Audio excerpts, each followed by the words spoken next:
the enemy within. I, the Lord, search the heart and test the mind, to give every man according to his ways, according to the fruit of his deeds.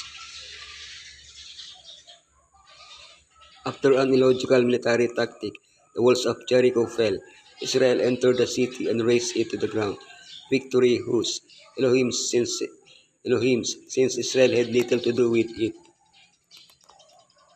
After a well thought out military tactic, I wins defeat by whom? By the people of Israel, since hadn't counted on Elohim. When they finally questioned Elohim, the answer was resounding. Israel has sinned and can no longer defeat its enemies. How can it regain divine favor? The cause of the defeat is made and afflicted, discovering the transgressor. Achan sin, victorious again. The cause of the defeat. Israel has sinned. They have violated my covenant, which I commanded them to keep. They have taken some of the devoted things. They have stolen. They have lied. They have put them with their own possessions. After the favorable report from the spies sent to Jericho, Joshua consulted Elohim and received from him the strategy for taking the city. If after receiving the report from the spies sent to Ai, Joshua had done the same, the deaths of 36 people would have been avoided. But what was the real reason for the defeat? Or what would have been the reason for Elohim to tell Joshua not to attack Ai? Elohim had seen that Israel has sinned. Nowhere in the Bible is sin described with such nuances. They have violated, they have taken, they have stolen, they have lied, they have put them with their own possessions. Note the plural. The sin was committed by one man, but Elohim held the entire people responsible.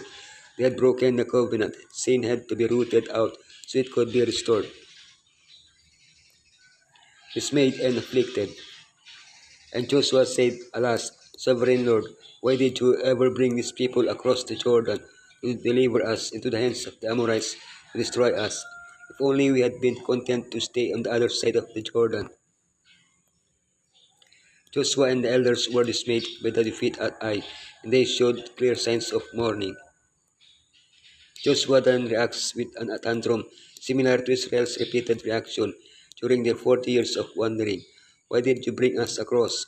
If only we had been content to stay. However, Joshua's spirit was not the same as that of the Israelites in the desert. His complaint was not motivated by disappointment, but by fear that Elohim's name would be dishonored among the Gentiles. He clearly saw that Elohim's character would be interpreted by unbelievers based on how his people acted. Today we continue to be Elohim's testimony in the world. What a great responsibility. Discovering the transgressor.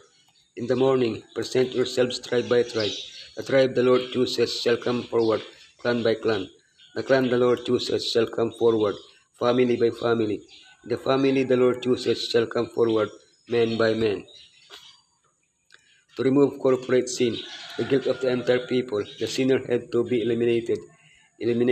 Wouldn't he be forgiven if he repented? Of course he would. But Achan showed no sign of sincere repentance, and he had plenty of opportunities to do so. The investigation process was announced, postponed until the next day. Achan fell silent. The tribe of Judah was taken. Achan fell silent. The family of Sarah was taken. Achan fell silent. The leader of Sabdi was taken. Achan fell silent. Achan was taken. Achan fell silent.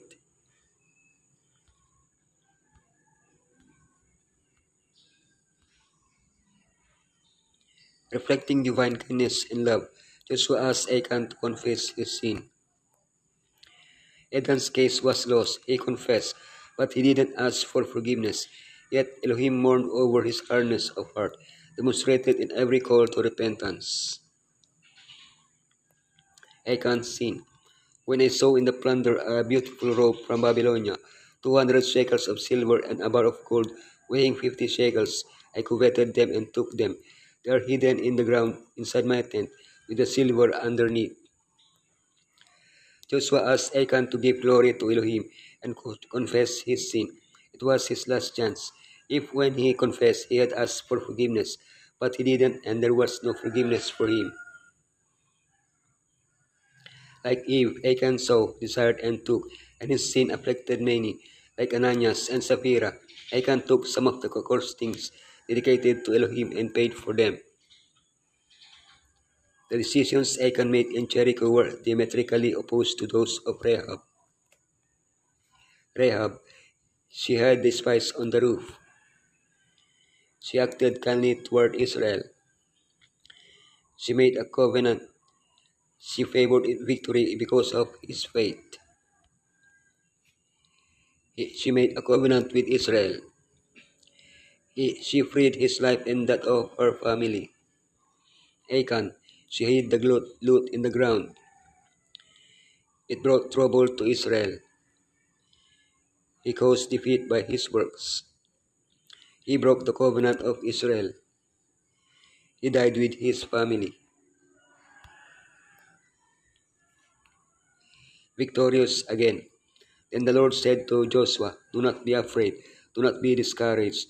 Take the whole army with you and go up and attack Ai, for I have delivered into your hands the king of Ai, his people, his city, and his land."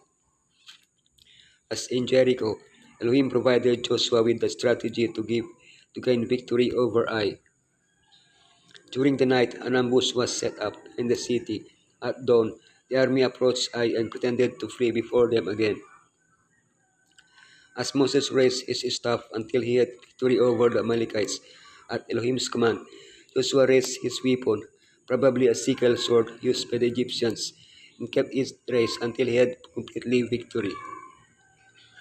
Elohim was once again giving victory to his people. The valley of Angkor, where Achan and his family were executed, opened the door to victory, a door of hope. When we accept divine forgiveness by faith, Elohim buries our sin in Angkor and opens the door to hope. The influence most to be feared by the church is not that of open opposers, infidels, and blasphemers, but of inconsistent professors of Messiah. These are the ones who keep back the blessing of the Elohim of Israel and bring weakness upon the church, a reproach that is not easily wiped away. Christianity is not to be merely paraded on the Sabbath and displayed in the sanctuary. It is for every day in the week and for every place. Its claims must be recognized and obeyed in the workshop, at home, and in business transactions with brethren and with the world.